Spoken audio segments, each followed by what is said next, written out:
You've closed the deal and stepped into the office. Your legal and financial teams spent months reviewing shared folders, ensuring every document is organized and every contract is signed. But every acquisition contains 2 data rooms. The second one is never opened during the diligence process. This data room lives entirely inside the founder's mind. It contains 20 years of pricing instincts, built on vendor trust, and why anchor customers stayed loyal during the years the business nearly ran out of cash.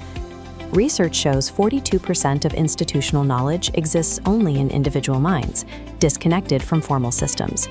Within that block, up to 80% is completely undocumented. It hasn't been written down at all.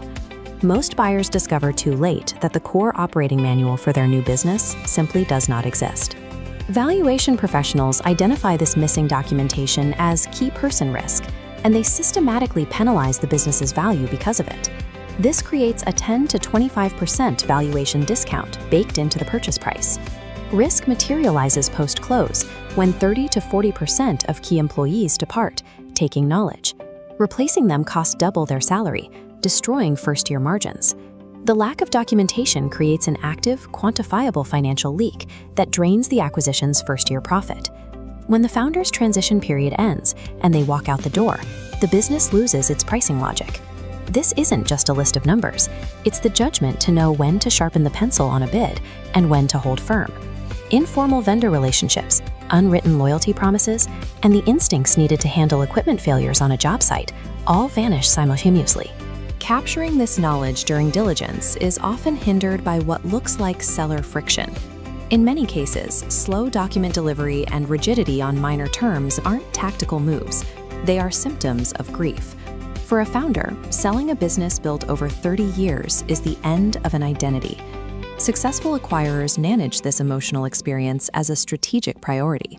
They build trust to ensure a genuine transfer of knowledge rather than fighting for paperwork. A seller who feels understood is far more likely to share the mental data that actually makes the business work.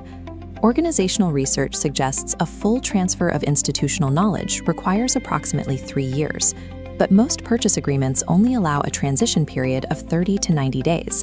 This creates a massive gap between what the business needs and the contract provides. Manually interviewing a founder to document every process takes thousands of hours, time that does not exist in a 90-day window. This is where passive AI workflow tools become necessary.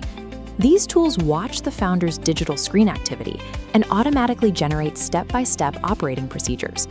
The founder doesn't have to write a manual. The software writes it by watching them work.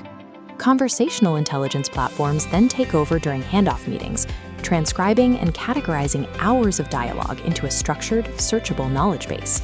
This removes the burden of manual documentation, allowing the founder to simply do their job, while the system captures the logic behind their decisions. The final step is consolidating these streams into an enterprise knowledge hub. These data, past estimates, and emails to create a central intelligence layer. A new employee can ask how a specific contract was priced and instantly receive a cited answer without the founder present. This entire stack must be deployed before the 90-day window closes. Once the founder leaves, the opportunity to capture this data is gone. Systematically extracting the second data room with AI transforms a fragile key person risk into a resilient,